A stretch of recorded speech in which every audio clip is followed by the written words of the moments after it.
Welcome to the Silent Hill Ascension pre-show. I'm Noah and I'm here with the most beautiful Layla.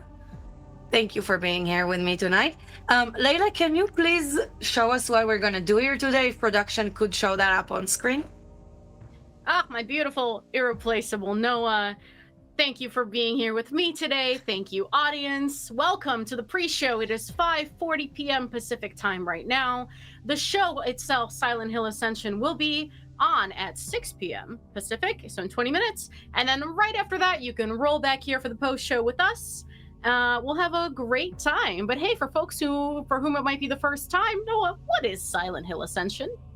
So, Silent Hill Ascension is a socially interactive streaming series where all of you, the audience, can impact together the revolving story. So, collaborate and compete with others and make the choice you want to make. And when each decision ends, that choice locks in as canon. So, that is the version that everybody's going to see from now on. A canon story shaped by you by participating every day. So let's watch a scene, a very iconic scene that we saw this week. Rachel completing the forbidden ritual and changing a relationship and other things forever. Please show this.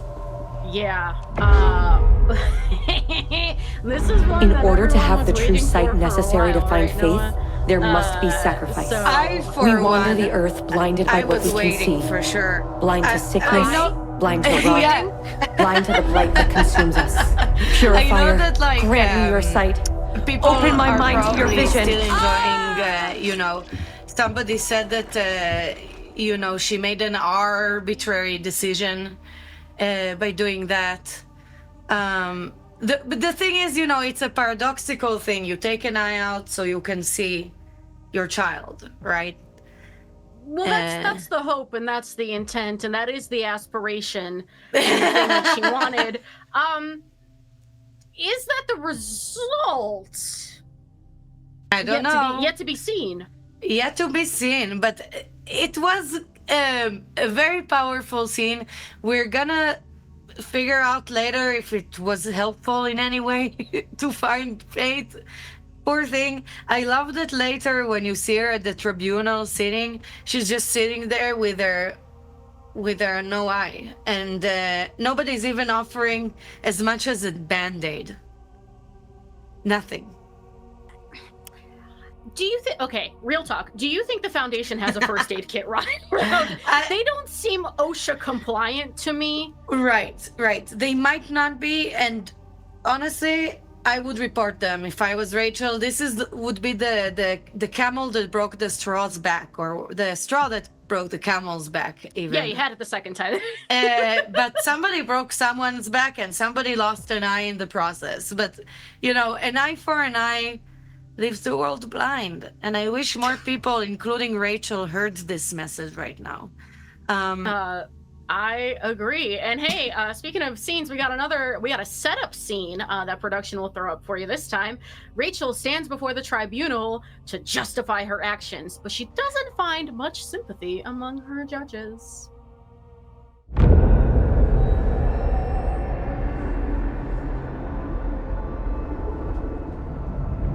Rachel Hernandez, you stand accused of crimes against the Foundation.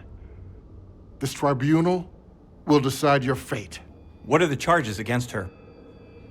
She performed an unapproved ritual from our sacred writings, mutilating herself and desecrating the sanctuary of our Foundation. And how did you come upon these writings? I searched the depths of the library.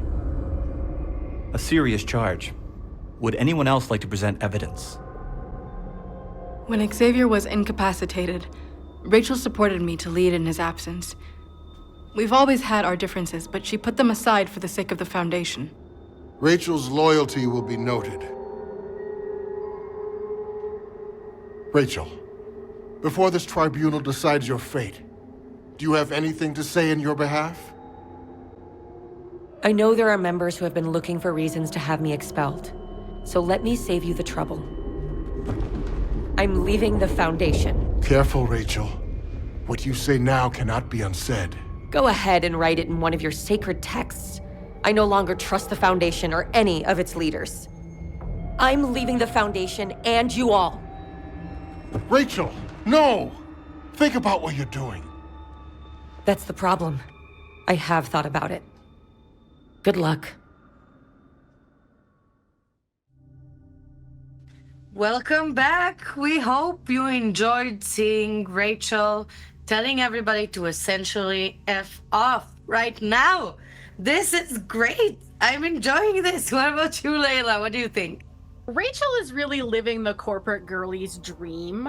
I have only gotten to quit a job on short notice once because I'm a goody two-shoes who always gives 2 weeks notice. And I will tell you, it almost felt as good as I think Rachel felt sans the missing eye. Right. Everybody always pictures themselves giving that speech, right? And then just stomping off. Right. Just short of. But thing is, there's a differentiation here. She wants to leave the Foundation because she doesn't believe in the current leaders. Obviously, she took her eye out, so she does believe in Radcliffe's writings and the original. Like, she didn't completely like renounce. Like, she's like, all this magic mumbo jumbo bull crap. Anyway, let's recap Rachel's week because it was quite a week. Layla, can you please walk us through what happened?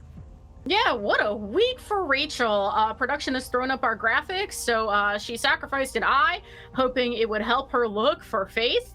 I'm just now getting the good puns. And then her marriage to Eric is absolutely unraveling. And she is now, as we just saw, leaving the Foundation as Eric becomes more deeply involved in it. I think you make an interesting point about the fact that she does this last-ditch ritual, because it really does tell you that she believes in what the Foundation is selling. She just doesn't believe in the structure around it. Which, like, you know, I get it. Yeah, a lot of people listen. How many religions do we have in this world? Because somebody said the concept is good, but I can do it better. So it's like, you know, we have so many things like that. And Rachel just followed in the path of giants. Yeah, like Martin Luther in the schism. Russian Orthodoxy splitting off from... Right. Yeah. I'm trying to like think in my head of like famous public figures without an eye, but I'm like struggling. So let's discuss leaving the Foundation. Do you think that she's trying to leave so they'll be like, oh my God, Rachel, don't leave? Like, like, oh, okay. I was just testing y'all, you know? Or is she for real leaving? I think, it's interesting. So we got a chat highlight from Drew that says, I generally don't cut out my eye before quitting a job. 1, agreed. 2, I do think the eye has to be one of 2 things, right? You could spin it either way. You could spin it to, she's cutting out her eye, so she still believes in the ritual, ergo she might come back.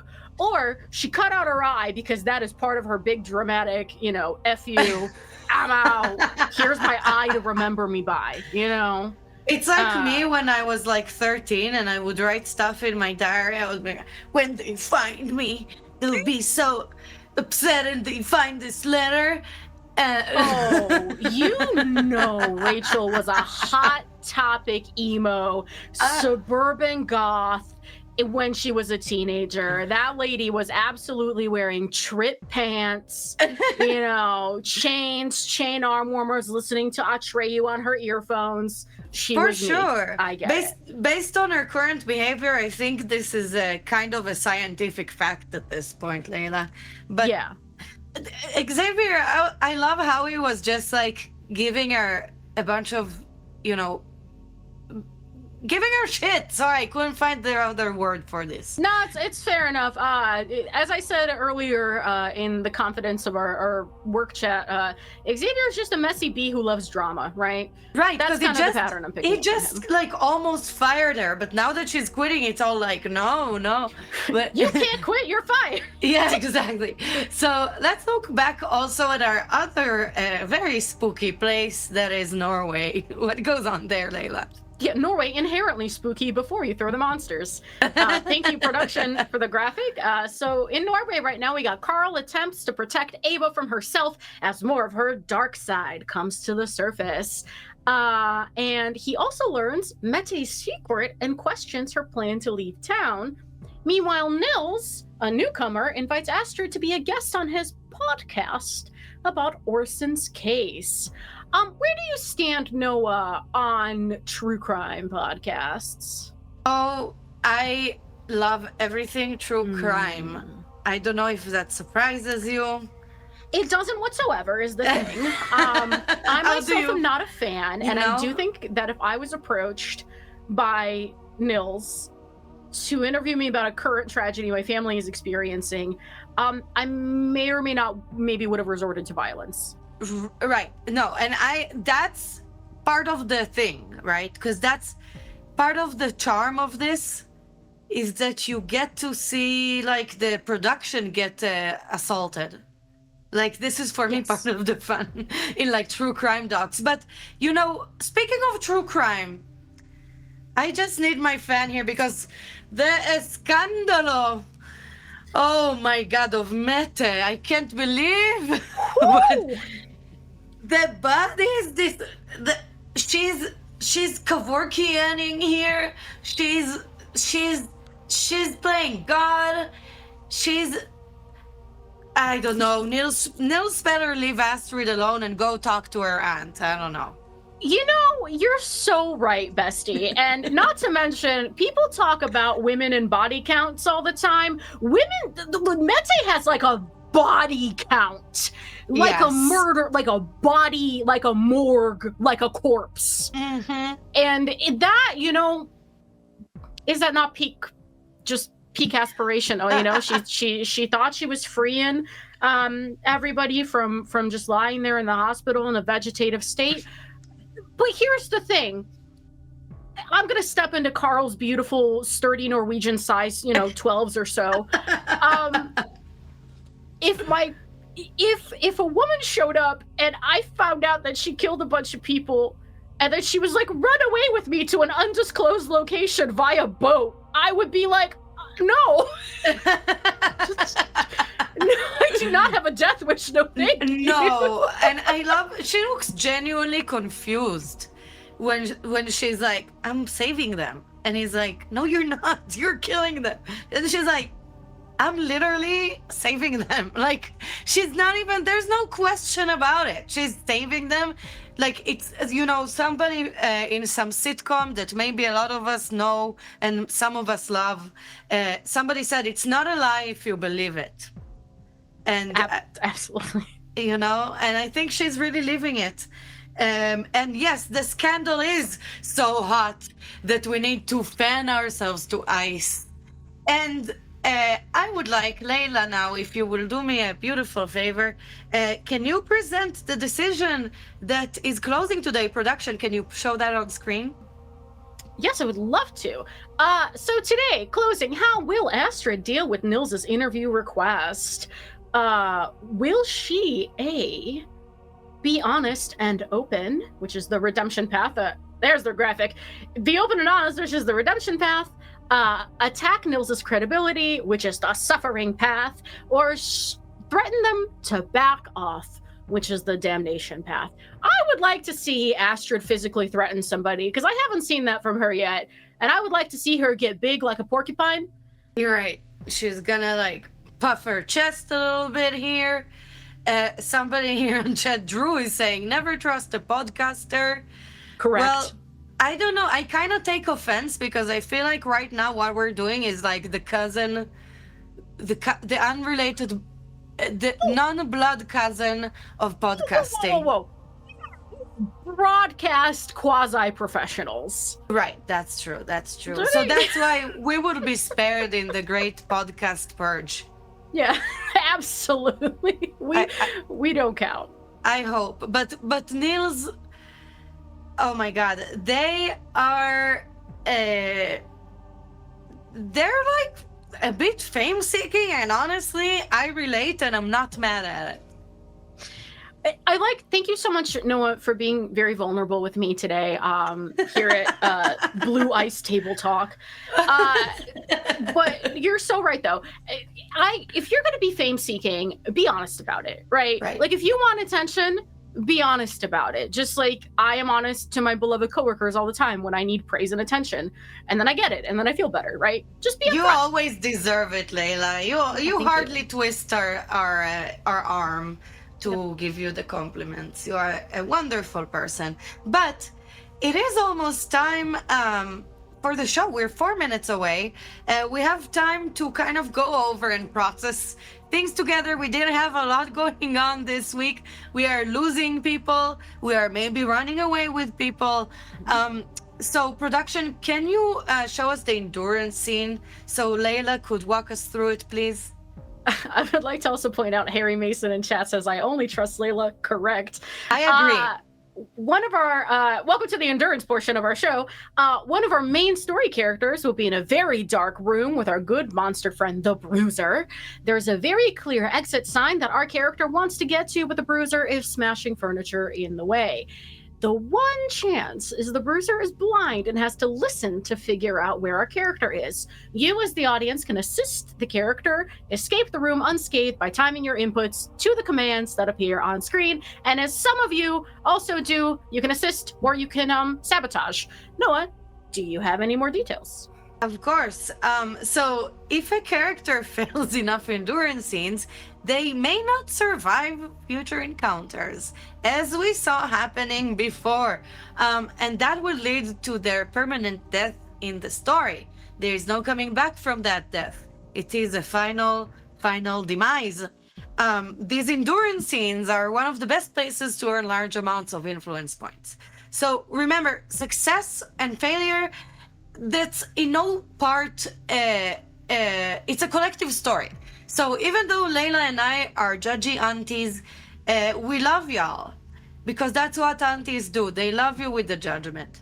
And that's not an individual judgment. This is part of the game, you know? This is not a game, it's a show, but this is part of how it works. This is not a judgment. It's it's absolutely not. It's part of our collective vision here. We are less than 2 minutes away from the show now, Noah. So would you like to take us out with a recap? Right. So we had Rachel losing a knight, losing a husband, leaving her place of comfort, the foundation, and her husband, by the way, is starting to do really well there as she's leaving. We have Mette being a serial killer, killing her patients in the hospital as a nurse, allegedly, even though she said she did. And Carl needs to decide if she's running away with her or not. And Astrid needs to decide if she's gonna be in a podcast about her missing child, as he is missing. So there is also our current decisions. Don't forget to make an impact on those. We have like really, really juicy ones. And we are about to see a new episode. So after the show, we will both be back here and we will unpack all of this. We're so excited. We have our fans. We have our beverages here. I think we are good to go, Layla. Are you good to go? I am so ready, Noah. Okay, so everybody, enjoy the show. We'll see you later.